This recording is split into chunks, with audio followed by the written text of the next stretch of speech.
세상을 바꾸는 정치수다 팟캐스트 정치알을 바꾼다 107번째 방송 시작하겠습니다. 손소 변호사 나왔습니다. 네, 안녕하세요. 손소입니다. 김현정의 뉴스쇼에서 새로운 코너를 맡았어요? 네. 뭐야? 탐정 손수. 뭐야 그게? 범인 잡는 거예요? 제가 어떻게 잡습니까? 저는 잡힌 사람 풀어주는 게 역할이고.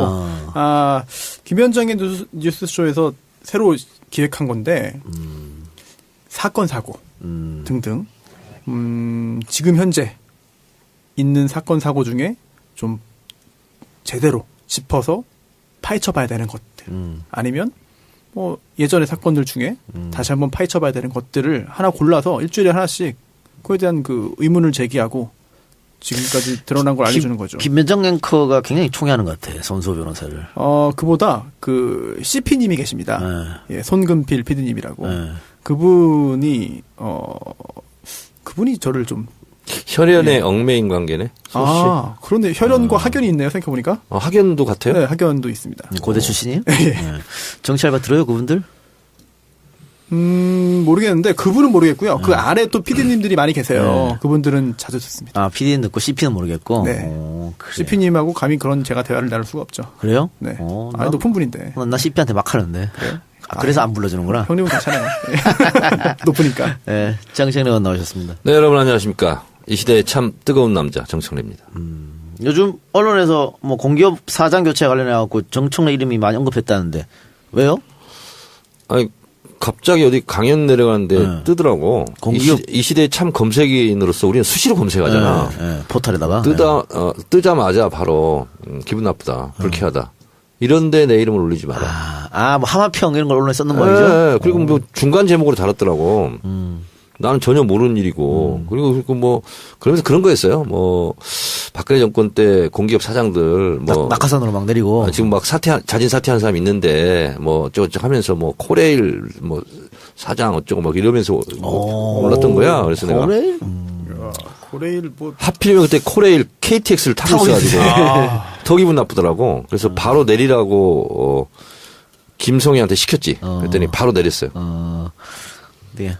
만약에 진짜 코리아도 안 갈 거예요? 안 가요. 마사회? 임명직인데?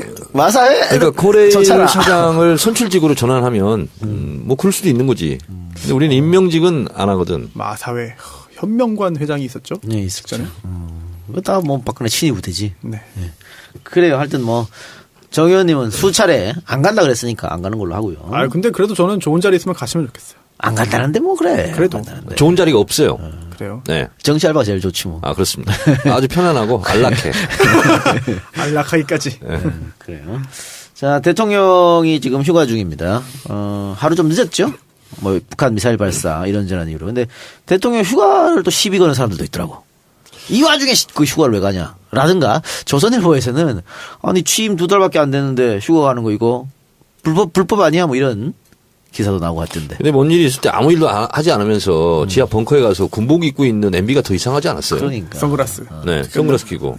아니 사실은 북한이 이렇게 미사일 발사했다고 대통령이 예정돼 있는 휴가 취소하고 오히려 청와대 벙커 내려가 있으면 더 불안할 것 같아 국민들이. 그렇죠. 외국에서도 이상한 눈으로 쳐다볼 것 같고. 정말 뭔가 터지는 거 아닌가 그렇죠. 그런 생각하게 되죠. 사재기 또 하고. 예전에 금강산 관광이 잠깐 위태로운 적이 있었어요. 2006년 10월 9일 날 북한의 1차 핵실험 때. 그래서 이거는 대미용이기 때문에 남북관계에 크게 지장이 없다. 그럼요. 그래서 저하고 당시 임종인 의원 그리고 그때 민주노동당 이영순 의원 셋이요 금강산 관광 갔어요. 우리 이렇게 다녀도 아무 문제 그래. 없다 이렇게.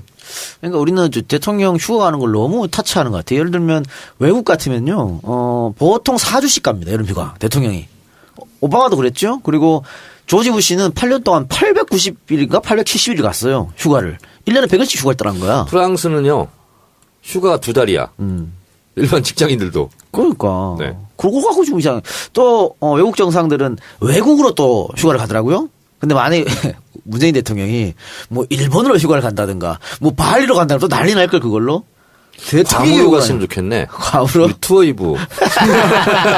사이판도 있잖아요. 투어이브랑 이렇게 계약해가지고. 네. 그래요. 하여튼 뭐 대통령 휴가 가지고는 타치할 필요 없고. 근데 아침에 일어나 보니까 네.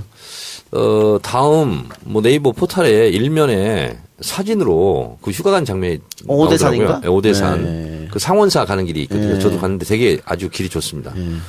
근데 여러 가지 사진 중에서 또 아이하고 이렇게 앉아가지고 쭈그리 앉아가지고 눈 맞추는 사진. 그 사진을 또 제가 포토제닉으로 제가 뽑았죠. 친절한 대통령. 이런 대통령을 우리가 원했다. 그러면서 국민과 낮은 자세로 눈높이를 맞추는 대통령. 예. 참 보기 좋다. 베리 굿. 소조 변호사는 휴가 네. 없다 그랬죠? 휴가가 뭐 특별히 없습니다. 네. 정청래원. 저는 뭐 365일이 휴가입니다. 백수기 때문에. 네. 그래요. 휴가 얘기 나왔으니까 안가 휴가가 8월 10일부터 20일까지입니다. 안가 그 사이 오지 마세요. 그리고 8월 그때 안가에 대해서는 안 가야 되겠네. 예, 오지 마시고 8월 14일부터 안가인 각종 방송들 방송 안 됩니다. 직원들이 다 쉬시기 때문에 방송이 안 돼요. 그러니까 정알바도 그 주 한 해 쉬겠습니다. 언제 쉬는 거죠 그러면?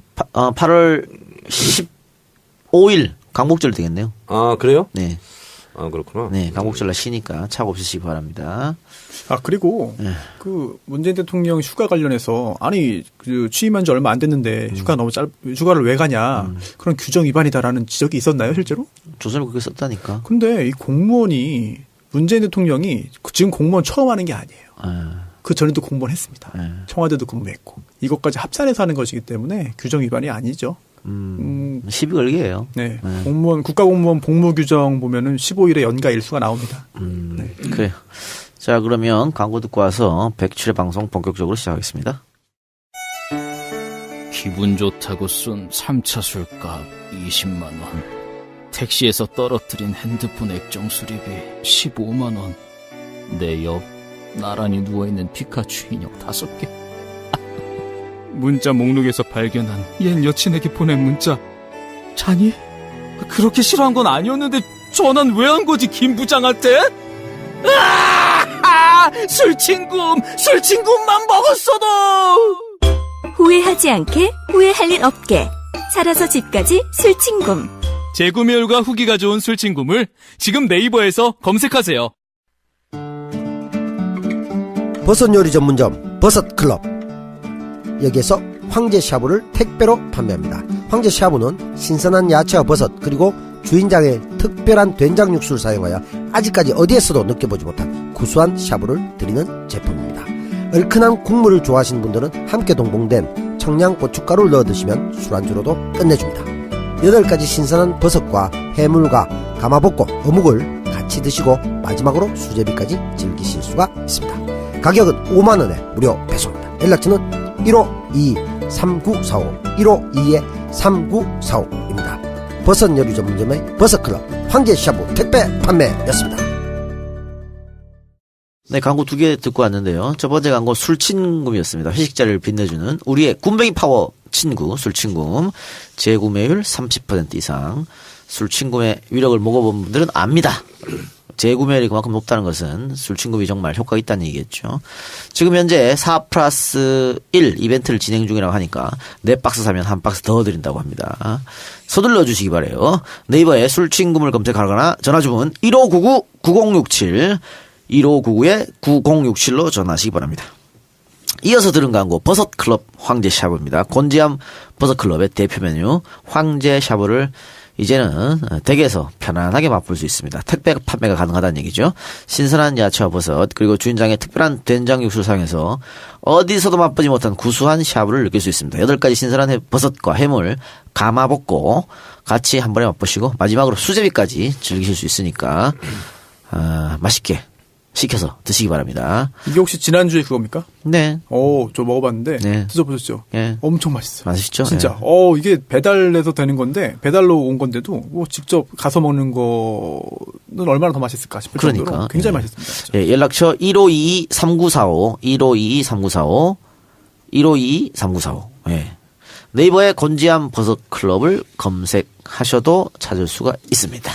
광고는 거기까지 하고 네, 자 본격적으로 이야기 한번 해볼까요? 북한의 미사일 이야기를 먼저 꺼내지 않을 수 없습니다. 북한이 ICBM 미사일 실험에 나서서 안보 위기가 고조되고 있고 일본 뭐 근처에 떨어졌다 그래서 일본도 지금 난리가 났고요.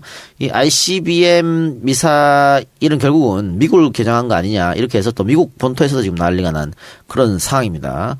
뭐 우리나라도 당연히 이 문제 때문에 대통령이 휴가를 하루 늦게 가기도 하고 또 NSC를 또 긴급 소집하고 그렇게 했었죠. 자 일단 북한이 왜 또 도발을 나섰을까? 어떻게 보십니까? 북한의 이번에 ICBM 급 발사는 이전의 미사일과는 질적으로 차원을 달리하는 미사일이다. 이렇게 생각하시면 되겠습니다. 1998년 첫 번째 미사일을 쐈습니다. 대포동 1호.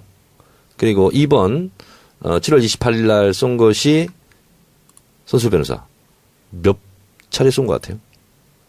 너무 많이 쏴가지고 20년 동안. 20년 동안요? 10번? 네? 10번? 40번 썼습니다. 이번이 이제 40번째고요. 그리고 핵실험은 5번 했고요. 네. 근데 이전까지는 차원을 달리 한다는 것이 ICBM 대륙간 탄도미사일 급이 이번에 드디어 된 거예요. 그리고 미국의 전문가들, 영국의 전문가들, 뭐 미국의 과학자 모임의 비영리 단체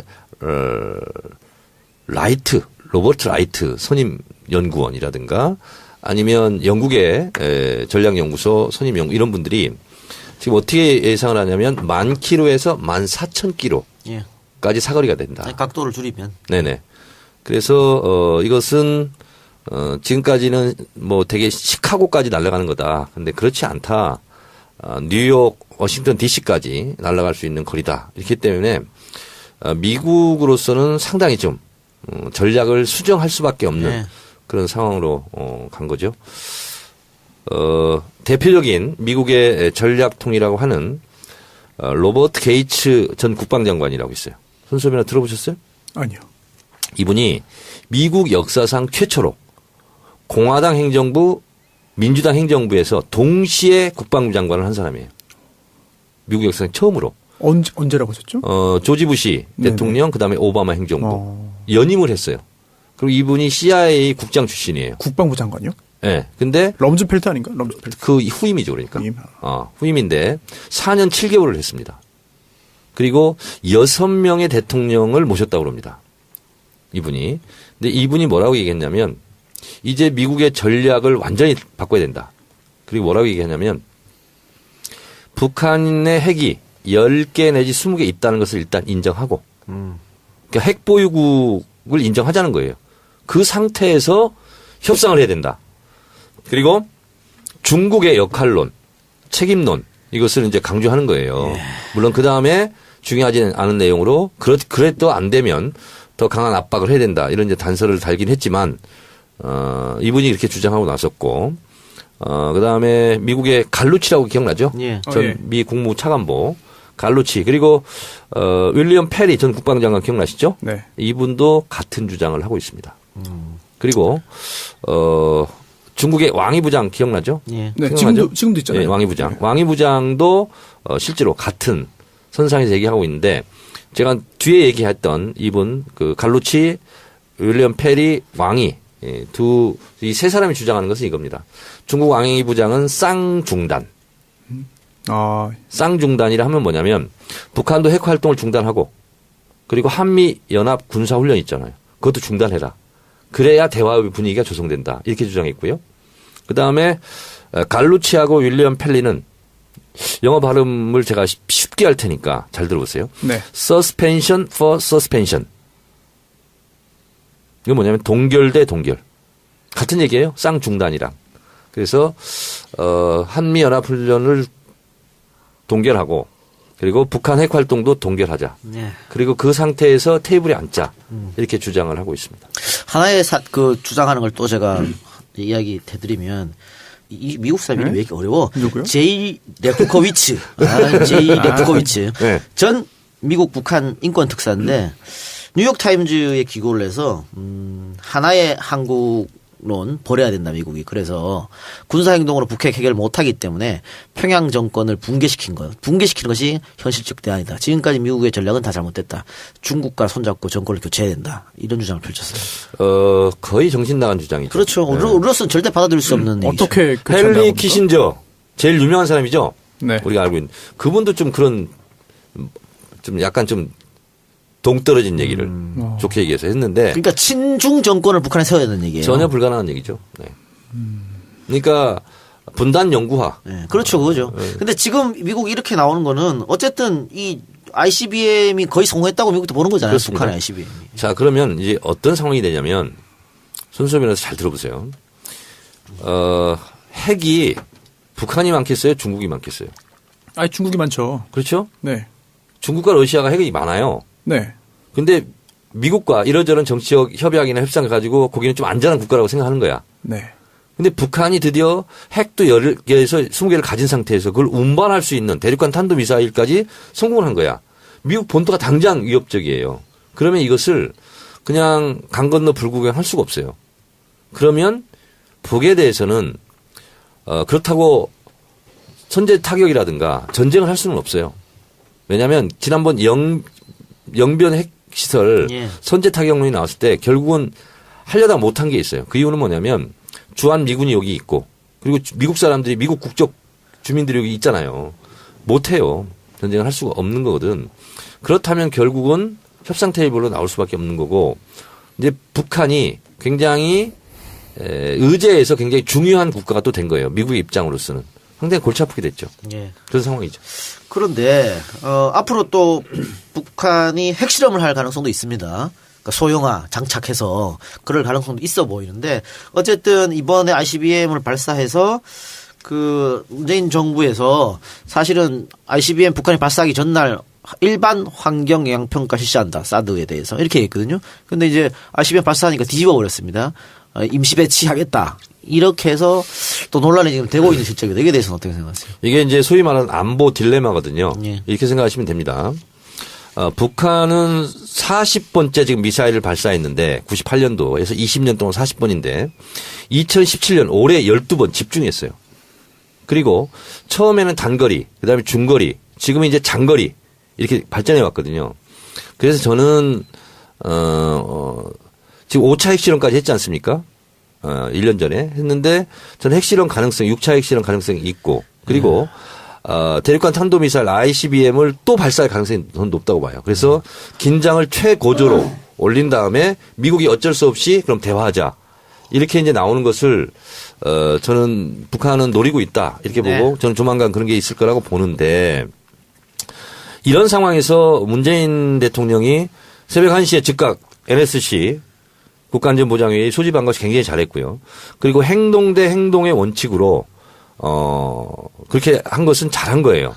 근데 여기서 이제 딜레마가 있는 거예요. 로버트 게이츠 전 국방장관이 주장하는 대로 중국의 책임론, 중국의 역할론을 지금 주장하고 있잖아요. 그러면 중국을 화나게 하면 되겠어요? 안 되겠어요? 화나게 하면 안 되잖아요. 근데 사드를 배치한다는 것은 중국으로서는 굉장히 화나는 일이에요. 그래서 중국 공산당 기관지 인민일보의 자매지 환구시보에서 이미 완전히 지금 뭐 들고 일어났어요. 지금 규탄하고. 그런 상태라는 걸 문재인 대통령이 모를 리가 없죠. 그러나 사드 배치를 긴급하게 했어요. 이것이 잘했다 잘못했다를 떠나서 우리는 미국과 함께 간다.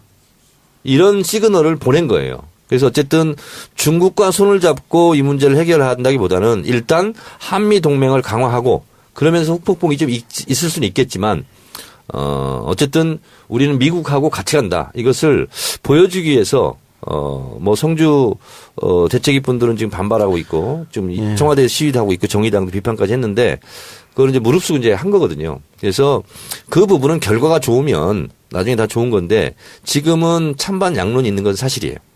그러니까 저는 지금 임시 배치라고 얘기를 하고 있지만 환경 영향 평가랑 같이 하겠다는 건지 어떤 건지 잘 모르겠고 결국은 임시 배치까지 얘기해서 추가 배치했을 때는 사드 문제는 이제 끝났다고 봅니다. 네. 완전 배치 이제 결정만 남았지 이걸 다시 뺀다는 거 있을 수 없는 일이라고. 자, 그러니까 이제 이런 거죠. 이제 안보 제가 딜레마라고 얘기했잖아요. 사실 지금 한반도 전체 우리 대한민국이 딜레마에 빠진 거거든요. 미국은 중국 보고 역할하라고 그러고 중국이 책임지라고 그러면서 중국이 반대하는 일을 좀 하고 있잖아요. 이 딜레마인 거예요. 자, 그런데 이 미국이 지금 전략을 잘못 짜는 것 같아요. 중국 보고 북한 핵 문제를 해결해라 하는 것은 중국과 미국은 지금 경쟁 상대거든요. 근데 경쟁 상대를 도울 리가 있겠습니까, 중국이? 그런 거고, 그런 면이 하나 지금 미국이 좀 잘못 계산하는 거고, 또 하나는 북한 자체가 중국 말을 듣지 않습니다. 옛날 60년대 보면 미소 등거리 외교라는 게 있어요. 자기 국익에 맞게 소련에 붙었다, 중국에 붙었다. 중소, 등거리 외교를 했거든요. 지금도 마찬가지거든요. 지금 미국의 입장으로서는 북한을 제재해라 하는 것은 지금 안보리 상임이사국으로서 반대하고 나섰어요. 중국, 러시아가. 자, 그런데 결국은 원유를 중단하라는 뜻입니다. 근데 원유는요, 중국에서 중단할 수가 없습니다. 그 이유는 국가안보상 제가 관련이 있기 때문에 자세하게는 말씀을 못 드리는데 원칙적으로 물리적으로 중단하는 게 불가능합니다. 그런 문제가 있다. 예, 그런 문제 하나 있고 또 하나는 러시아 쪽으로 원유 수입을 확대했습니다. 다변화. 그리고 중동에서 직접 수입도 하고 있습니다. 그래요. 그리고 지금 사드 추가 배치가 관해서 비난하는 분들은 이 실효성이 없다. 그러니까 네. ICBM 발사해서 대응으로 지금 사드 배치하는 거예요. 저기 성주에다가. 그런데 북한이 ICBM 쐈다고 성주에서 그걸 맞출 수도 없는 노릇이거든. 그러니까 그 대응적으로 한다는 게 말이 안 되는 거야. 그리고 우리가 야당일 때 계속 사드 무용론 주장한 것은 이게 확인되지 않은 무기다. 성능이 입증되지 않은 무기다. 그걸 계속 이야기를 했는데 환경영향평가를 그냥 실시하면서 이거 사드는 사드대로 환경영향평가 끝나고 또 그때 가서 논하면 될 텐데 왜 지금 이렇게 임시배치라는 단어를 써가지고 결국은 다시 빠꾸할 수 없는 지금 만들어놨냐 이런 비난이거든요. 그러니까 뭐냐면 북한의 ICBM 미사일을 사드로 막을 수 없다. 이것은 뭐 우리 진보 진영에서 다 갖고 있는 인식입니다. 예. 그리고 이번에 3,700m 올라갔지 않습니까? 비행거리가 비행 시간이 47분이에요. 근데 5분 정도 후면 1,000km 이상 올라간다고 그럽니다. 그런 상태에서 어떻게 해볼 수가 없어요. 근데 단지 하나는 뭐냐면 엑스벤저 레이더가 이렇게 쐈다 한 정보는 입수해가지고 미국에 전달을 할 수 있대요. 그래서 그럼 미국 본토에서 이것을 격추할 건지 말 건지 준비할 수 있는 시간을 좀 벌어주는 효과는 있대요.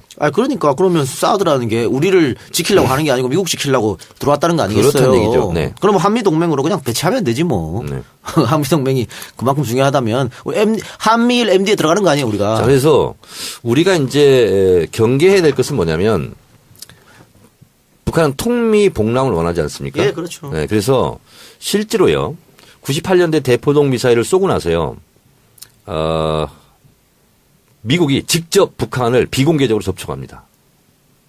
그리고 나서 그것에 대한 결과로 울브라이트가 2000년에 평양에 가고 그런 일이 있었어요. 그때는 우리가 주도를 했어요. 김대중 대통령 때. 근데 2011년도에도 똑같은 일이 발생했습니다. 평양에도 갔어요. 미국의 고위직 인사들이. 그래서 3번 만났어요. 우리 몰래. 비공개로. 자, 앞으로도 그럴 가능성이 있다는 거예요. 맨날 한미동맹 얘기하면서 왜 우리한테 안 가르치고 자기들끼리 만나는 거야? 그러니까요. 그랬을 때 우리가 실제로 우리가 들러리를 설 가능성이 있거든요. 그래서 우리도 3분의 1이면 3분의 1 이렇게 n분의 1로 그 대화에 한반도 이 핵 문제를 해결하는데 우리도 테이블에 가서 앉아 있어야 된다는 거죠. 자칫 그러지 못할 가능성도 있다는 거예요. 그래서 이거를 대비를 해야 된다. 이런 거죠. 그래요. 그런데 어쨌든 북한이 포기를 안 할 거 아니에요. 포기를 안 하는 거 안 한다는 얘기는 결국은 미국이랑 대화하려고 그런 거 아니겠습니까? 근데 미국이 그렇습니다. 테이블장에 올라올 수 있을까요? 가능성이 그러니까, 있다고 보십니까? 로버트 게이츠 전 국방장관 이분이 뭐라고 얘기를 했냐면 북한이 원하는 것은 미사일 쏘아 원하는 것은 체제 안전 보장, 평화협정, 북미 수교 이거를 원하는 거다. 그래서 결국은 그 문제를 놓고 대화를 할 수밖에 없다. 이런 입장이에요. 그래서 제가 자꾸 이렇게 외국 사람들 예를 드는 이유는 내가 얘기하면 정청래 혼자의 주장이 아니야? 내지는 또 보수 측에서 저건 종북 주장 아니야? 이렇게 생각할 수 있는데 그렇지 않다는 거예요. 예. 그 북한이 이런 행동을 보이면서 아베는 내심 좋아할 수도 있겠다. 반전. 이런 생각이 들어요. 그러니까 아베가 계속 전쟁하고 싶은 나라로 지금 만들려고 하는 거잖아요. 뭐 이러면 북한이 이러면 이럴수록 명분은 아베가 쌓이지 않을까. 지지율도 지금 최악인데. 최악인데. 그거 지금 반전의 계기가 되는 것 같아요. 아베 입장에서도. 그렇지 않을까요? 그러니까 우리가 임진왜란 때 그때 누구죠? 이토 히로부미? 네, 이토 히로부미. 이토 히로부미 뭐예요? 그거는 도요토미 히데요시. 이토 히로부미는 안중근하고 이등방 안중근 의사 그거죠. 맨날 난 이거 헷갈려. 도요토미 히데요시하고 이토 히로부미하고. 저도 오늘부터 헷갈릴 것 같아요. 풍신수길. 네.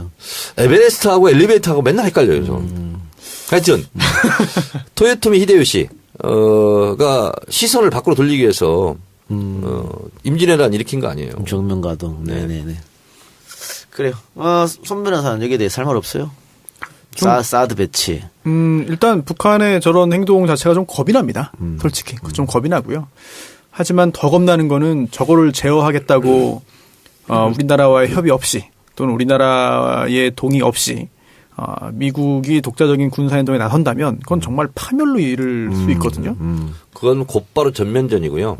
그래서 지금 상황은 우리가 긴장도가 높아지고 하니까 우리도 정신 바짝 차리고 긴장해야 되는 건 사실이지만 저는 긴장도가 최고조로 높아진 다음에 반드시 사인 곡선 지금까지 패턴이었어요. 그럼 미국이 결국은 대화에 나설 수밖에 없다. 그리고 북한으로서는 대화에서 좀 더 대등한 위치로 네. 테이블에 앉기 위해서 네. 최고조로 긴장을 쏘아 올리고 있다. 이렇게 저는 생각을 네. 하는데 모든 것을 다 통틀어서 anyway 저는 제일 걱정스러운 부분이 그런 거예요. 동학 농민 혁명을 진압하기 위해서 일본과 청나라를 끌어들였잖아요. 외세를 끌어들였죠. 예. 그래서 결국은 그것이 화근이 돼서 네. 우리가 전장터가 됐잖아요. 네. 청일전쟁, 러일전쟁. 네. 그것처럼 뭐 전쟁터가 돼서는 절대로 안 되는 일이지만 구한말처럼. 그러나 어쨌든 미국과 중국과 일본, 북한의 각축장이 되는 외교 전쟁터가 지금 이미 되고 있거든요. 그래서 그런 면은 상당히 좀 안타깝고 그렇다고 해서 지금 우리 대한민국이 현실적인 조건상 미국과 따로국밥으로 놀 수도 없거든. 근데 또 중국으로부터는 상당한 제재와 또 압박을 우리가 또 직접 모험을 받는 거잖아요. 예. 이게 이제 안보 딜레마인데 당분간은 좀 숨고르기 하면서 좀 시간을 좀 지켜두고 지켜보는 것이 좀 필요하겠다 이런 생각이 들고 이런 상황 속에서 무슨 뭐 원점 타격이니 되지도 않는 현실적으로 불가능한 선제 타격이니 내지는 뭐 북한 김정은 제거 작전이라든지 이런 것은 작전. 뭐 이런 것은 전혀 국익에 도움이 되지 않아요. 네. 예. 보수정당, 자유한국당이나 바른정당에서는 뭐 당연히 사드를 완전 배치해라 이렇게 주장하고 있는데 한 발 더 나가서 지금 전술핵 갖고 와야 된다 얘기하고 있어요. 아하. 전술핵에 대해서 어떻게 생각하세요? 이미 전술핵이 한반도에 배치되어 있었습니다. 근데 86년도인가요? 가져갔죠. 이미 다 가져갔어요. 네. 그거를 가져오는 순간 우리도 핵을 갖게 되잖아요. 그렇죠. 북한 핵을 욕을 할 수가 없어요. 한반도 비핵화는 나가리 되는 거죠. 그렇죠. 욕을 할 수가 없어. 그러면 일본도 우리도 가져야겠다 할 수 그렇죠. 있죠. 예. 그래서 그건 되지도 않는 얘기고 네. 북한이 처음에는 NPT에 가입을 했었어요. 그 다음에 탈퇴 선언을 하고 이제 곧바로 이제 한 10년 있다 이제 NPT를 탈퇴하면서 이제 결국 핵 활동을 시작을 한 거거든요. 악을 악으로 막을 수가 없어요. 저는 그래서 한반도 핵무장 대한민국 핵무장론은 이것은 그렇게 주장한 사람이 미국을 추종하는 사람들이 많아요. 근데 그것은 역으로 반미다 반미. 한미 동맹을 깨야 돼요. 우리가 핵을 갖는다는 것은 NPT를 우리가 탈퇴해야 돼. 그렇죠. 그리고 한미 원자력 협정을 깨야 돼요. 지금 한미 원자력 협정에 의해서 우리 원전이 있잖아요. 그 찌꺼기들 있잖아요. 그런 거 폐열 이런 거 있잖아요. 미국이 다 감시하고 있습니다 지금. 플루토늄 생산하고 이런 거 못해요. 그래서 핵무장론을 들고 나온 사람들은 반미주의자다. 예. 궁극적으로. 지금 뭐 미국이 우리 저 미사일 사거리까지도 몇 킬로 이상 만들지 말라고 하고 있는 상황이에요. 그래서 한미 미사일 지침을 개정해야 된다. 이렇게 나오고 있지 않습니까? 그래서 500kg, 800kg예요. 그래서 800kg 이상은 쏘지 못한다. 그리고 500kg 이하다. 그런데 그것을 사거리는 늘리지 못하는데 중량을 좀 늘리자. 1톤으로. 네. 그러니까 500kg로 엄청 오래 묶여 있었거든. 500kg 묶여 있으면은 뭐 할 수도 없어. 800kg, 한 1000kg까지 늘려줘야 되는데 800kg까지는 이제 다시 협상해서 된 거고. 그리고 만약에 우리나라가 뭐 핵 개발한다, 도입한다 이러면은 뭐 핵 개발 문제로 보면은 이란이나 리비아처럼 굉장한 또 경제 제재를 받을 수밖에 없습니다. 그리고 지금 상황에서 뭐 독자 핵 무장, 핵 개발하자 이런 거는 제가 볼 때는 굉장히 좀 웃긴 이야기가 아닌가 싶네요. 그래요. 어쨌든 이렇게 지금 북한이 도발을 하고 있습니다만은 문 대통령이 독일에서 밝힌 베를린 구상 이것은 뭐 시간이 좀 걸리긴 하겠지만 계속 그냥 추진하는 거죠. 정세현 전 통일부 장관, 저는 이분의 대북관, 통일관 이 부분에 대해서 저는 굉장히 존중하고 좀 좋아하는데 이분이 이렇게 표현했어요. 베를린 구상은 5년짜리 정책이고 그렇다고 해서 한철 매미하고 이 문제를 상의할 수는 없지 않느냐. 이것은 지나가는 일일 수 있다. 그렇기 때문에 이거는 지금 당장 베를린 구상을 이제 당장 지금 하자고라고는 할 수가 없어요. 국제적으로 지금 제재 국면에 들어가기 때문에 한번 숨고르게 한 다음에 그다음에 대화의 끈을 놓을 수는 없다. 그래서 그 베를린 구상은 5년 동안 유효한 정책이다. 그래서 지금은 뭐 폐기하라는 둥 뭐가 허상이라는 둥 뭐 이렇게 야당에서 되지도 않는 얘기를 하고 있어요. 뭘 모르는 무지의 소치죠. 네, 알겠습니다. 자, 그러면 광고 듣고 와서 블랙리스트 재판 판결 그리고 이재용 재판. 이재용 재판이 이번 주로 끝이 나죠? 이재용 재판에 대해서 한번 알아보도록 하겠습니다. 결혼식 못 가서 미안해. 신랑이 축가 불러줬다며? 대박. 앨범 나왔는데 영상 보여줄까? 사진으로? 어떻게? 아직도 모르니? 픽처 플레이. 멈춰있는 사진을 플레이하라. 픽처 플레이. 웨딩 촬영, 데이트 스냅, 돌사진 등 소중한 순간의 영상을 픽처 플레이 앨범으로 남기세요. 휴대폰 앱 실행 후 사진을 인식시키면 그날의 영상이 한눈에. 언제 어디서든 추억을 플레이하실 수 있습니다. 이제 사진을 찍고 앨범에 담고 픽처 플레이하세요. 문의 전화는 010-2229-0345. 네이버에 픽처 플레이를 검색하세요. 찍고 담고 픽플. 픽처 플레이. 예, 픽처 플레이 광고 들으셨습니다. 앨범에 있는 사진을 스마트폰의 앱으로 비추면 사진과 연관된 동영상이 바로 플레이되는 어플리케이션인데요. 결혼식이나 아이들 성장 앨범 만들 때 동영상 촬영할 때 따로 뭐 DVD나 USB로 보관하지 마시고 스마트폰으로 보관하시면서 바로바로 볼 수 있으니 상당히 편리합니다. 네이버 검색창에 픽처 플레이 또는 www.picturepplay.co.kr 픽처플레이.co.kr 홈페이지 접속하시면 샘플 영상도 보실 수 있습니다. 문의 전화 010-2229-0345고요. 웨딩홀이나 스튜디오 분들과 업무 연계도 가능하고 업무 제휴 가능하니까 많은 관심 부탁드립니다. 그리고 팟캐스트 광고 기념으로 여러 가지 할인 행사, 후기 이벤트도 진행하고 있습니다. 특히 정치 알바 듣고 문의한다, 정치 알바 듣고 예약한다 말씀하시면 다양한 혜택도 받으실 수 있다고 합니다. 네. 그 정현님 결혼하실 때 그 비디오 이렇게 찍었습니까? 네, 찍었습니다. 그거 어디 있어요 지금 보관? 집에 있는데 한 번 틀어보고 20년 동안 한 번도 안 틀어본 것 같은데. 그 VHS 테이프로 뭐 그걸로 그렇죠. 네. 근데 그게 시간 지나면 막 지직거리고. 눈 오고. 그렇죠. 눈 오고. 뭐 영화 끝나고 자막 올라가는 것처럼 되고. 근데 요즘 또 비디오 플레이기가 거의 집에 잘 없으니까. 네. 그렇죠. 근데 요거 픽처 플레이는 스마트폰으로 다시 재생해서 볼 수 있으니까. 그거를? 그러니까 그 앨범 사진 찍은 거를 갖다 대면 쓱 활동 사진으로 이렇게. 저 푸켓에 신혼여행 갔었어요. 푸켓. 네, 신혼여행을 갔던 거기서 또 비디오 촬영을 좀 했죠. 역시 안 보죠. 응? 안 봐요. 네. 근데 요즘 사람들 다 봐요. 그때 깜짝 놀랐네, 내가. 네, 왜요? 이제 그때는 이제 외국에 별로 나가본 적도 없고 막 그렇잖아요. 예. 그래서 이제 한껏 이제 막 무리를 해가지고 푸켓까지 갔는데 그 해변에서 있잖아. 예. 상의 탈의한 여성분이 막 돌아다니는 거야. 내가 깜짝 놀래가지고 우리 집 사람한테 줘보라고. 누드비치예요?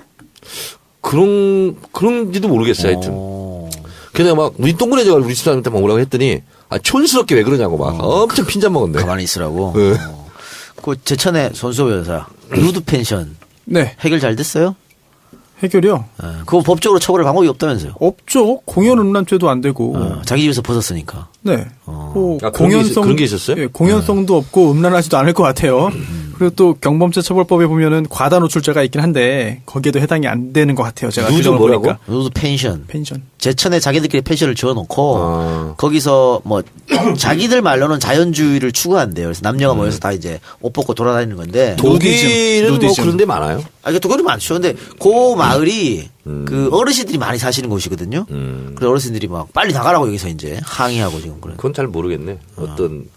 어떤 관점을 가져야 될지는. 그러니까 어쨌든 법적으로는 처벌 방법이 없다 그래서 지자체에서 좀 중재를 해야 될 것 같은데. 그렇죠. 현재로서는 뭐 자기들 사유지 안에서 건물 안에서 뭐 그렇게 하는 거에 대해서 처벌할 수 없고요.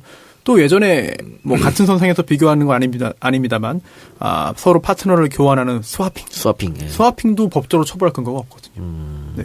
뭐 논란의 여지는 있지만 법이 관여할 수 있는 부분은 또 아닌 것 같아요. 그러니까 뭐 예를 들어서 스와핑이나 쓰리썸 같은 걸 해서 돈을 주고 성을 사게 되면 처벌할 수 있지만 네. 그게 아니고 자기들끼리 좋아서 했으면 처벌할 방법이 없다. 네네. 그렇죠. 그래요. 그런데 지금 그 누드 펜션 근처에 계시는 그 농민들이 예. 농민들의 그런 소유지를 조금씩 모아가지고 길이 나 있대요. 예. 그 길을 누드 펜션 지나가면서 이용을 하는 건데 그러다 보니까 농민들이 못 들어가요. 아예. 농기구를 세워가지고 막았거든요. 근데 이게 또 죄가 될 수 있어요. 법적으로는 그게 죄가 된다. 일반 교통 방해죄가 성립될 가능성이 있어요. 자기 땅이라 하더라도 오히려 막다가 보면은 주민들이 더 피해 보지 않을까 그런 생각이 좀 듭니다. 그래요. 잘 해결됐어야 하는 그런 마음이고요. 자, 블랙리스트 재판에 대해서 한번 얘기해 볼까요? 어쨌든 블랙리스트 관련된 사람들이 다 유죄를 받았습니다. 저는 유죄 받았는데 조윤선 전 장관이 일부 무죄가 나오면서 집행유예로. 네. 조윤선은 네. 위증죄로 처벌을 받은 거지. 그렇죠. 블랙리스트는 무죄를 받았어요. 그러니까 블랙리스트 무죄. 그래서 집행유예 나왔어요. 나왔죠. 그런데 비서실장부터 시작해서 장관, 뭐 수석, 비서관, 보좌관 전부 유죄가 나왔는데 왜 조윤선만 무죄냐? 말이 되냐 이게? 그러면 네. 중간에 조윤선만 뛰어넘고 다 자기들끼리 했다는 얘기냐? 이렇게 비난이 많습니다. 판결에 대해서. 판결문에 따르면 그렇게 해석될 수밖에 없죠. 그럼 조윤선이 진짜 저 노회찬 의원 말처럼 투명인간이었어요? 법적으로는 그렇게 평가하는 게 맞을 것 같습니다. 네, 그렇지 않다고 한다면은 같이 처벌 받았을 텐데 혼자 딱 빠져 있거든요. 왕따 됐나요? 본인은 왕따라는 그런 그 평가를 받더라도 일단 이 형사처벌을 피하고 싶었을 테고 그런 식으로 이제 전략을 짰겠죠. 그게 잘 먹혀 들어간 것 같고 1심이니까 검찰이 이렇게 말했습니다. 특검에서 이해할 수 없는 판결이다. 이제 전반전 끝난 것이고 항소에서 2심에서 후반전 벌어지는데 유죄 입증 자신 있다. 그래요? 라는 말도 했거든요. 과연 어떻게 될지. 그게 캐비넷에서 나온 문건이 도움이 될까요?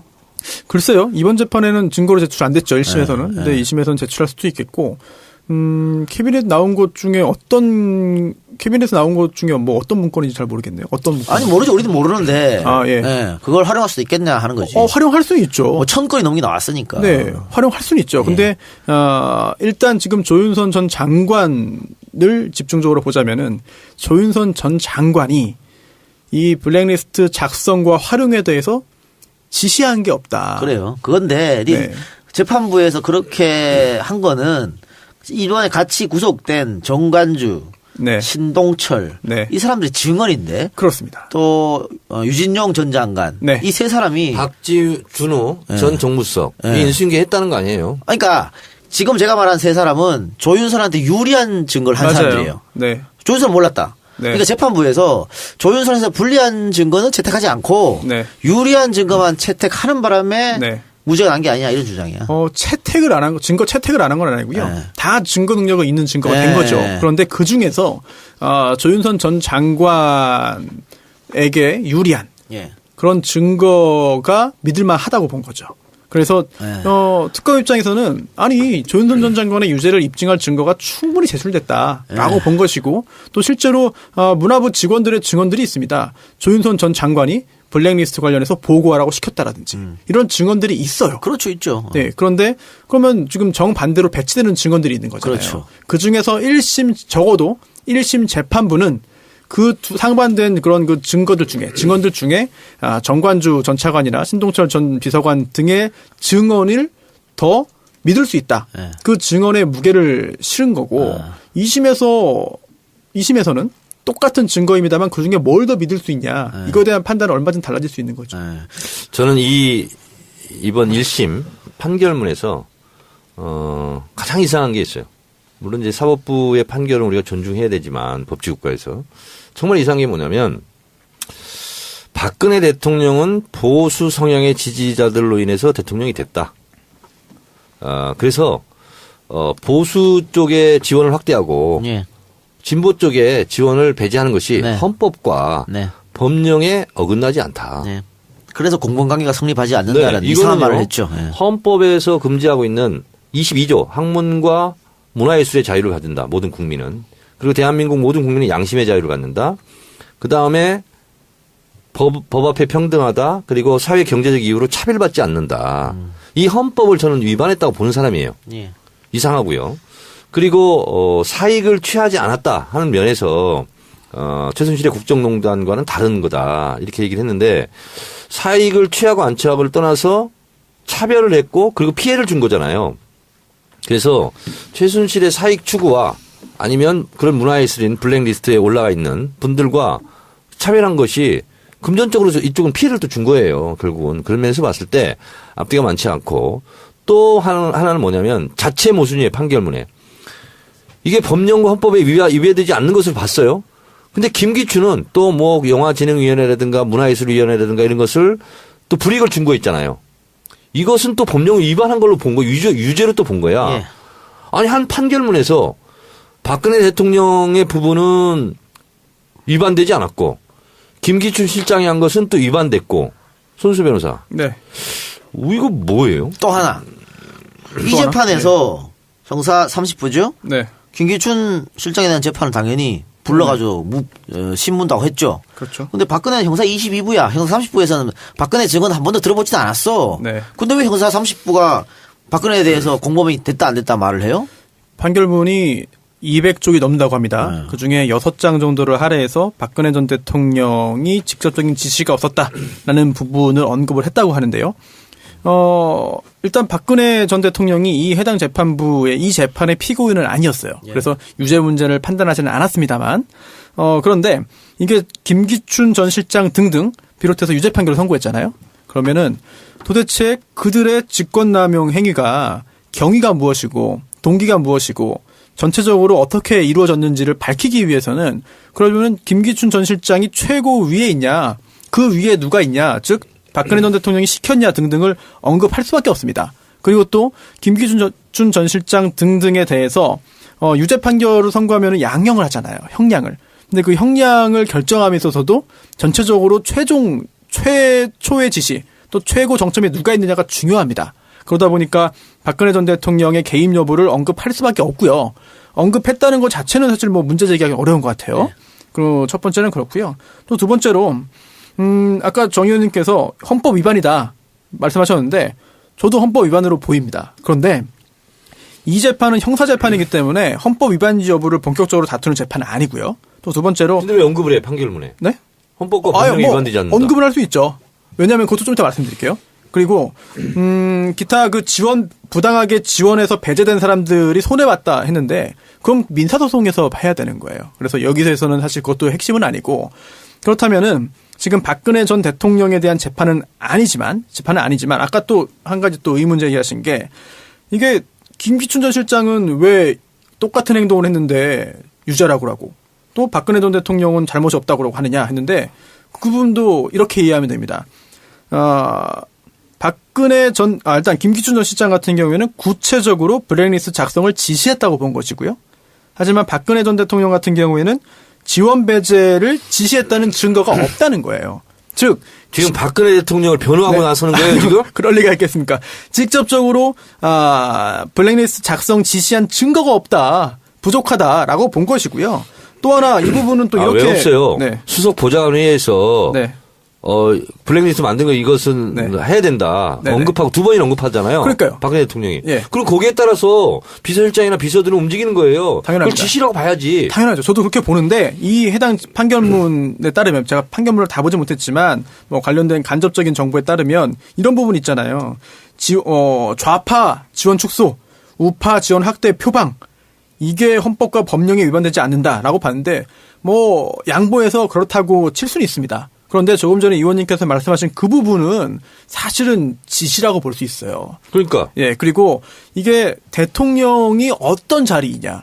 또 대통령의 영향력이 얼마나 크냐, 또 대통령이 단순한 방향의 제시에 그치고 표방한 거냐, 아니면 그렇게 간접적인 언급을 해도 밑에서 다 알아듣고 그에 따라 움직이잖아요. 또 실제로 움직였고, 그렇다면은 이거를 이 해당 재판부의 그 재판장은, 판사들은 너무 대통령의 위치와 힘을 뭐 의도적인지 모르겠습니다만 굉장히 좁게 본 것 같아요.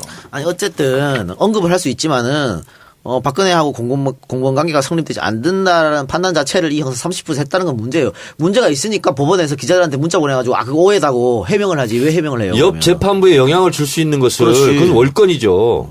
재판부는 독립적으로 움직여야 되는데. 근데 그거는 손수호 변호사 네. 이 부분에 대해서 사과하세요. 네? 예. 같은 법조인으로서. 죄송합니다. 아니 법원에서 그래서 기자들한테 해명 문자를 보내서 방금 의원이 말한 얘기를 했어요. 영향 미치는 거 아니다 이런 식으로. 그러니까 그 해명 자체가 굉장히 이례적이고 해명이 나왔다는 것은 문제가 있으니까 해명을 한 거잖아요. 근데 그 해명은 이 판결문에 대해서 해명했거나 아니면 이 판결을 함에 있어서 박근혜 전 대통령의 유죄무죄를 판단해서 해명한 건 아니고요. 그래요. 예. 이 판결을 선고하면서 기자들한테 그 설명 자료를 배포합니다. 그러니까. 네, 그 설명 자료에서 특히나 또 그 유죄, 무죄 그 부분을 좀 언급했기 때문에 그거에 대한 해명이었죠. 그러니까 이렇게 장황하게 보도자료에 해명하는 것도 굉장히 이례적인 일이라는 그게 얘기지. 이상한 거죠, 사실. 그게 이상한 거잖아. 네, 그거 자체가 이상한 거죠. 그리고 또 이상한 게 뭐냐면 판결문 내내 있잖아요. 네. 박근혜는 지금 현직 대통령이 아니에요. 그리고 엄청난 국민적인 저항에 의해서 탄핵된 사람이거든요. 네. 근데 그런 게 한 줄도 언급을 안 해. 그리고 계속 박근혜 대통령이라고 호칭을 해요. 이게 잘 된 거예요? 아니죠. 당연히 아니죠. 그러니까 이 판결문을 보면 이 판결을 내린 사법부를 존중하지만 항상 그 말을 하네요. 당연하죠. 법치국가니까. 그렇지만 이 황 판사는 도대체 말이야. 박근혜는 이러저러한 헌법을 수호할 의지가 없다고 해서 헌법재판에서 파면된 자로서 뭐 예를 들면 이런 게 하나도 언급이 없어. 황 판사가 황당한 판결을. 자 어쨌든 2심 재판부는 다른 완전 별도의 재판부가 하니까 2심 재판인 좀 우리가 기대해서 보고요. 또 특검이 증거를 보강하겠죠. 또 보고. 네. 다 어제부터 진행되고 있는. 그러니까 요 한마디만 더 할게요. 그럼 결론 내리세요. 더 이상한 게 뭐냐면 박근혜 대통령이 2번 언급했어요. 블랙리스트에 대해서. 김기춘이 이것을 지시를 했다고 쳐요. 그리고 나서 곧바로 이걸 어디로 옮겨갔냐면은 정무수석 비서관이에요. 예. 박준우 정무수석이 첫 번째 정무수석이고 두 번째가 조윤선이에요. 예. 그런데 이 이 박준우 정무수석이 인수인계를 했다고 그랬어요. 예. 진술을 했습니다. 그리고 이 정무수석실에 밑에 있는 정무비서관들은 다 유죄받았어요. 예. 자, 근데 공교롭게 조윤선 정무수석이 문체부 장관으로 갔어요. 전임이 김종덕이에요. 유죄받았습니다. 예. 그리고 문체부 차관 있잖아요. 유죄받았습니다. 예, 유죄받았어요. 그리고 김상률, 예. 뭐 차은택 누구죠? 교육문화 수석. 네, 교문수석. 예. 여기도 유죄받았어요. 예. 그러면 정무수석실과 문체부 관계자들은 다 받았어. 예. 그러면 조윤선만 지금 안 받은 거거든요. 유죄를. 이게 납득이 가요? 그러니까 그게 이제 신동철 정무비서관이 보고한 기억 없다. 그러니까 특검에 조사하고 또 다른 증언을 법원에 가서 한 거예요. 또 유진용 전 장관도 몰랐다. 상당히 유리한 네, 증언을 했기 했죠. 때문에. 네, 참석도 안 했다 회의 때. 네. 그게 이제 들어갔는데 어쨌든 그 부분 우리가 좀 더 지켜보기로 하고요. 삼성 이재용 재판. 자 일단 그 선거 공판이 언제죠? 아직 날짜 안 정해졌고요. 네.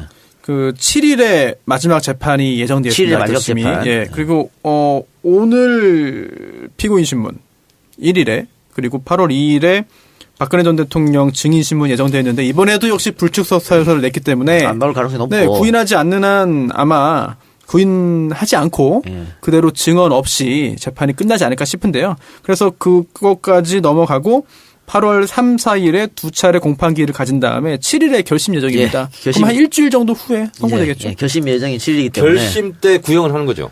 네. 그렇죠? 그렇죠. 예. 결심하고. 자, 이제 이번 일주일 재판이 삼성으로서는, 이재용으로서는 굉장히 중요한 순간인데, 지금까지 삼성의 관계자들이 재판에서 전부 다 증언 거부하겠습니다. 증언 거부하겠습니다. 요걸로 나갔거든요? 네. 근데 지금까지와는 좀 다른 스탠스로 보여야 되는 거 아니에요? 여러 가지 또 새로운 증거들이 나왔고, 캐비넷의 문건들은 삼성에 굉장히 불리한 거고, 정유라 중원도 삼성에 굉장히 불리한 거거든요? 계속 모르쇠로 할 수 없을 것 같은데? 그래서 나온 것이 우리 최순실이 무서웠다. 최순실이 두려웠다. 최순실도 덮어씌우고 있는 거죠. 그렇죠. 예. 그리고 그동안은 이제 증인으로 나와서 증언을 안 한 거잖아요. 근데 오늘도 장충기 씨라든지 여러 사람들이 이야기를 합니다. 그러면서 문건을 받은 것도 독대 후에 문건 받은 것도 이재용 부회장에게 받은 게 아니었다라든지 기타 최순실이 무서웠다. 피해자 코스프레 하는 거네. 네, 이런 얘기를 하는데 이거는 증언은 아니고요. 피고인 신문에서 이야기한 겁니다. 즉 각자 다른 사람의 재판에서 이야기한 게 아니라 자기 재판, 피고인으로서 한 거기 때문에 설령 거짓말이 있다 하더라도 이건 위증도 안 돼요. 안 되는 거고. 네, 그걸 다 감안해가지고 하는 거고 또 물어보는 것도 미리 다 정해가지고 물어봅니다. 이재용은 그럼 어떻게 나올까요? 본인 신문할 때는 대답을 해야 되잖아. 그럼요. 예. 근데 그건 다 이미 그 각자 변호인하고 다 짜가지고 하는 거고. 이재용도 그러면 최순실이 무서웠다 이렇게 아니면 몰랐다 그랬겠네. 나는 몰랐다. 밑에 사람들이. 그럼요. 예. 그 실무자들이 한 건데 제가 몰랐던 거 죄송합니다 하겠죠. 그래요. 결심 공판. 또 구형이 검찰이 얼마나 내릴지. 자, 그럼 검찰이 구형을 내리고 어느 정도 시간이 걸리죠? 현행 형사소송 법 규정만 보면은 마지막에 결심하고 바로 선고하게 돼 있어요. 근데 실질적으로 그런 경우는 거의 없고요. 따로 그 선고 기일을 정합니다. 선고하는 날만 정하는데 이게 그 구속 기간이 언제까지인지를 고려해가지고 판결문 작성하고 하는 시간 다 충분히 고려해서 할 텐데요. 구속 만료 좀 직전에 할 것 같아요. 날짜 정해서. 근데 더욱 중요한 게 대법원 규칙 개정돼가지고 중요 사건 판결 선고를 생중계할 수 있습니다.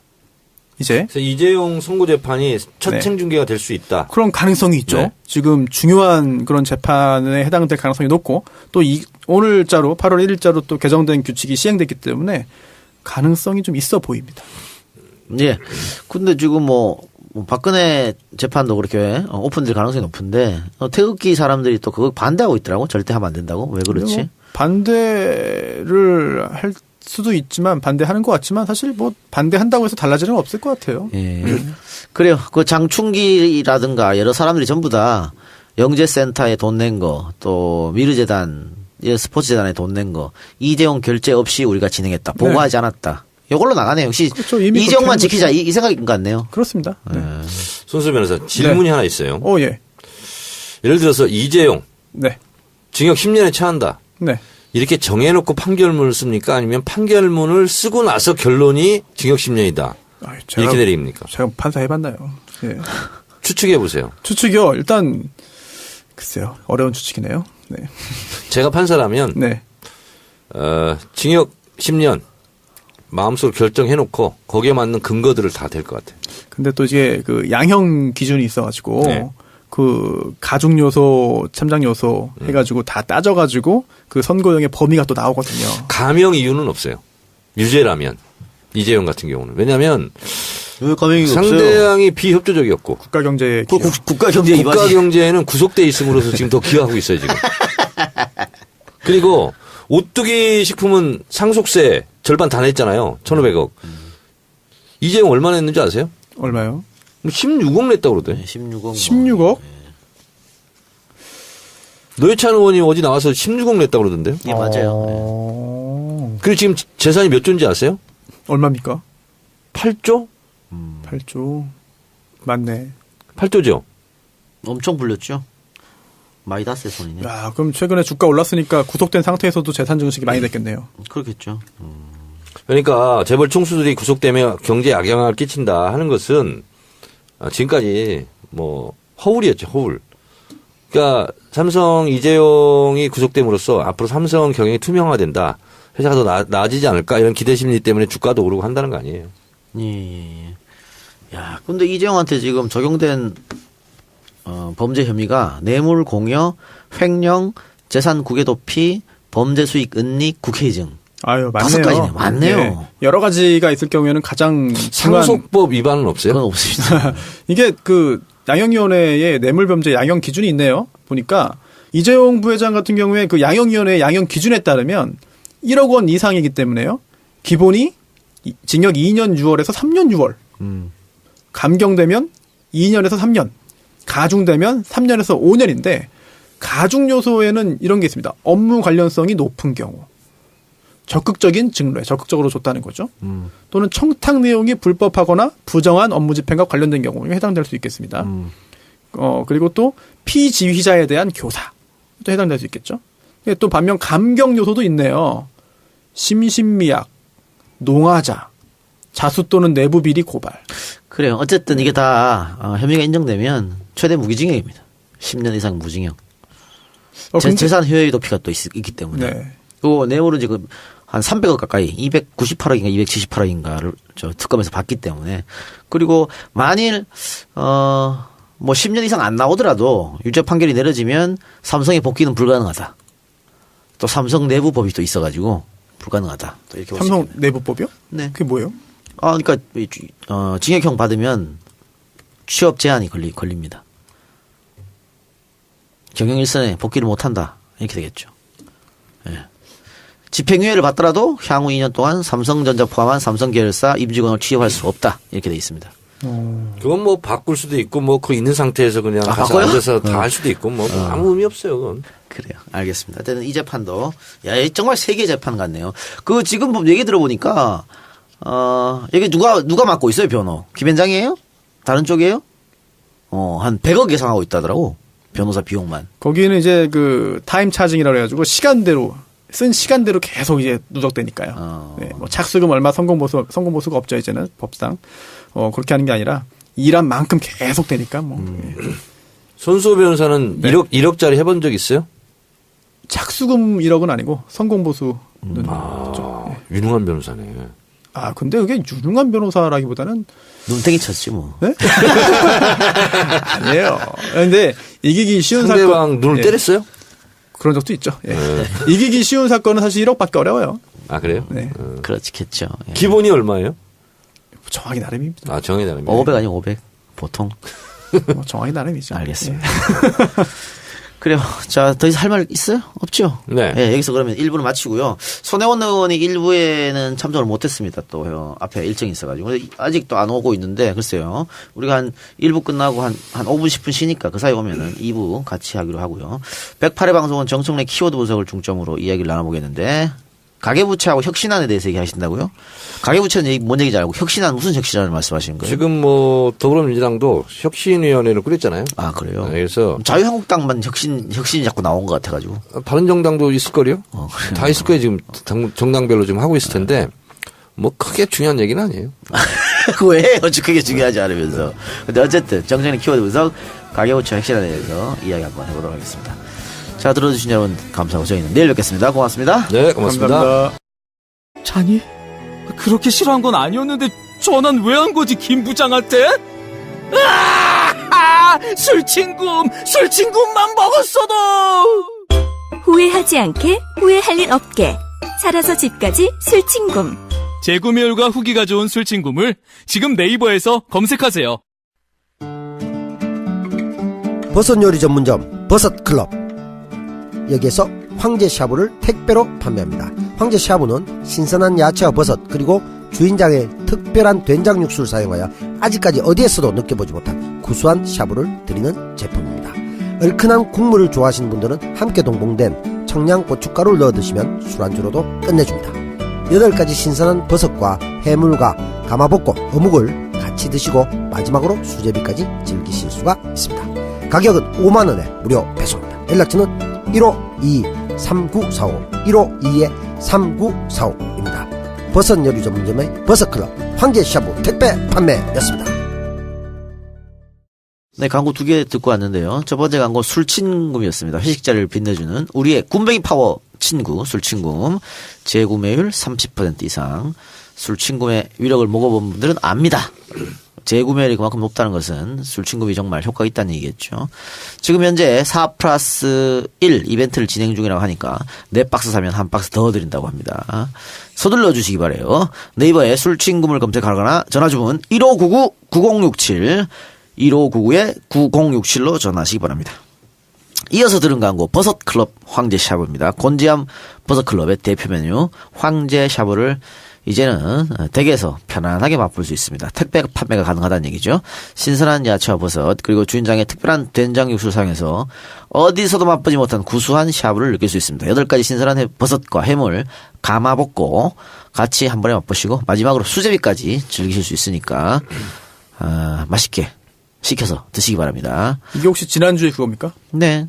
저 먹어봤는데 네. 드셔보셨죠? 예. 엄청 맛있어요. 맛있죠? 진짜. 예. 이게 배달해서 되는 건데 배달로 온 건데도 직접 가서 먹는 거는 얼마나 더 맛있을까 싶을 그러니까. 정도로 굉장히 예. 맛있습니다. 진짜. 예, 연락처 1522-3945, 1522-3945, 1522-3945. 예.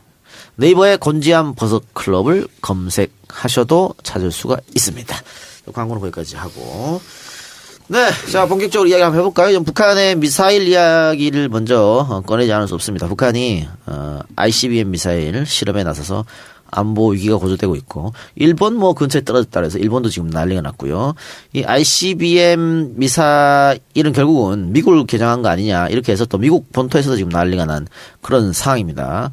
뭐 우리나라도 당연히 이 문제 때문에 대통령이 휴가를 하루 늦게 가기도 하고 또 NSC를 또 긴급 소집하고 그렇게 했었죠.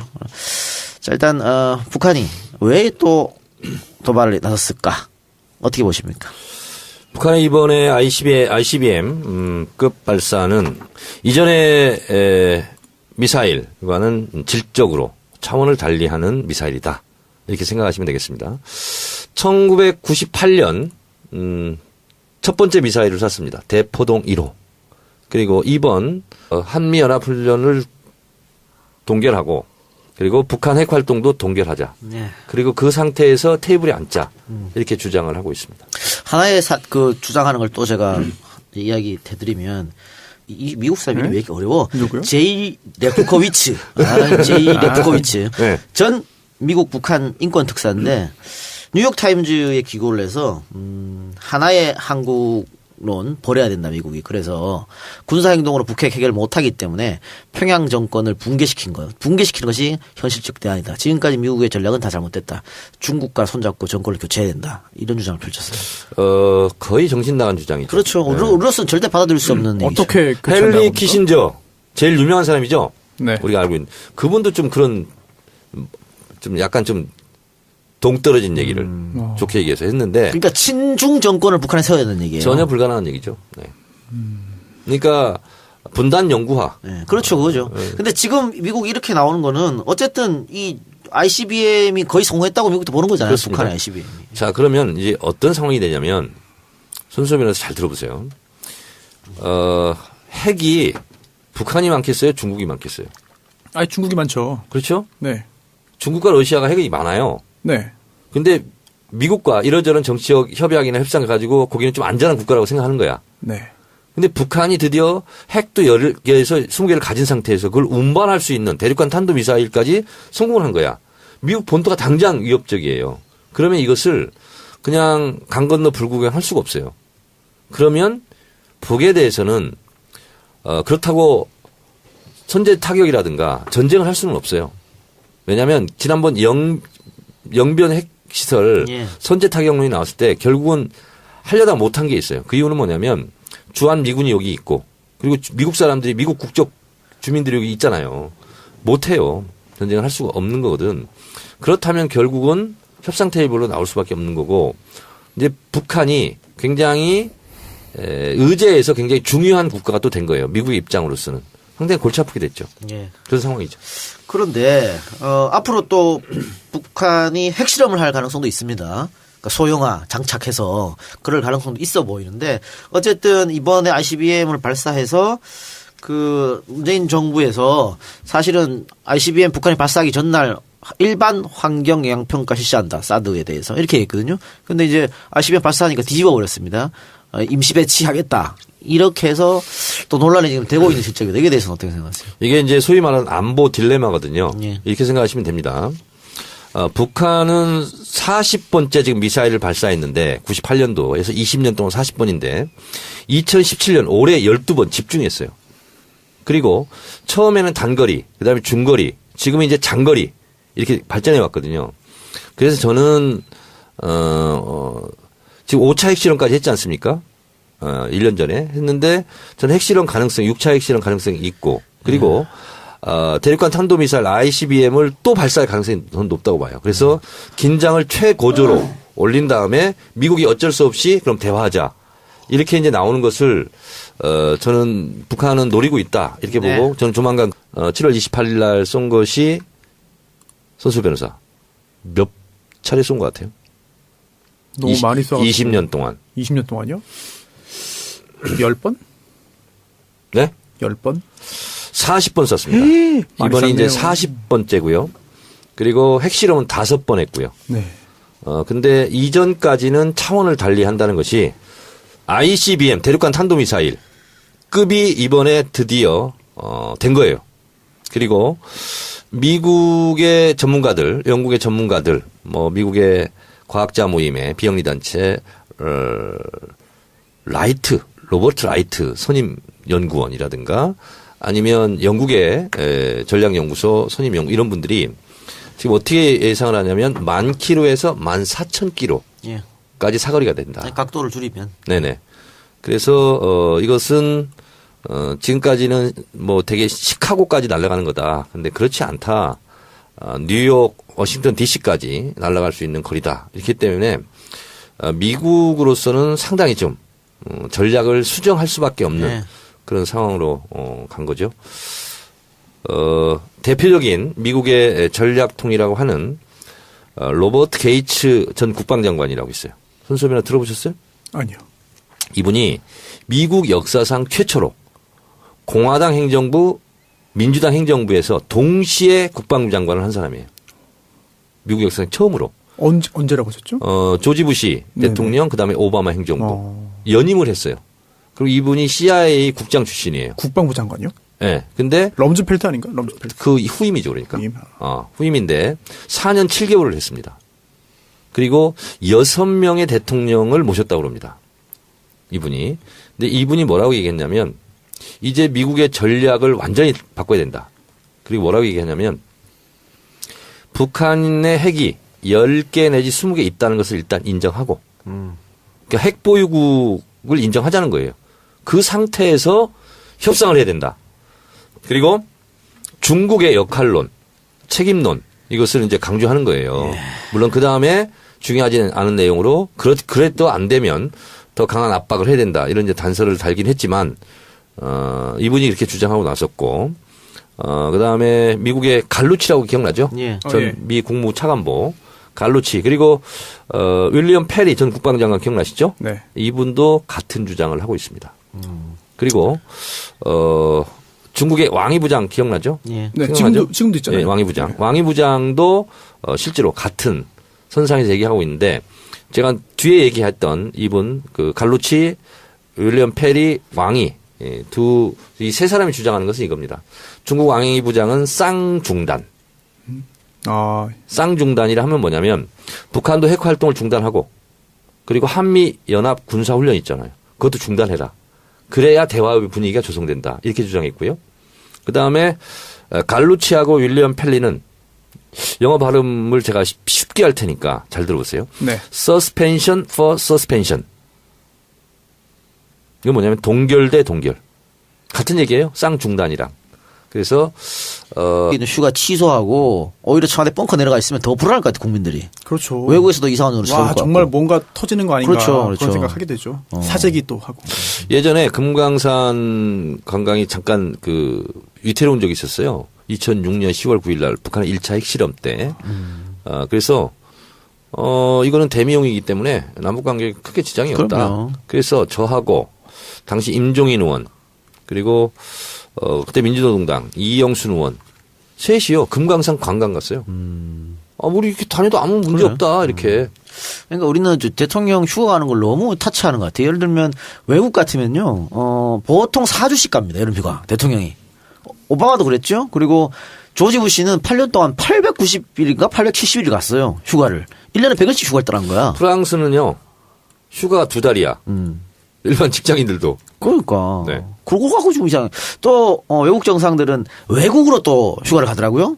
근데 만약에 문재인 대통령이 뭐 일본으로 휴가를 간다든가 뭐 발리로 간다면 또 난리 날 걸 그걸로. 괌으로 갔으면 좋겠네. 괌으로? 우리 투어이브. 사이판도 있잖아요. 투어이브랑 이렇게 계약해가지고. 네. 그래요. 하여튼 뭐 대통령 휴가 가지고는 타치할 필요 근데 없고. 아침에 일어나 보니까 네.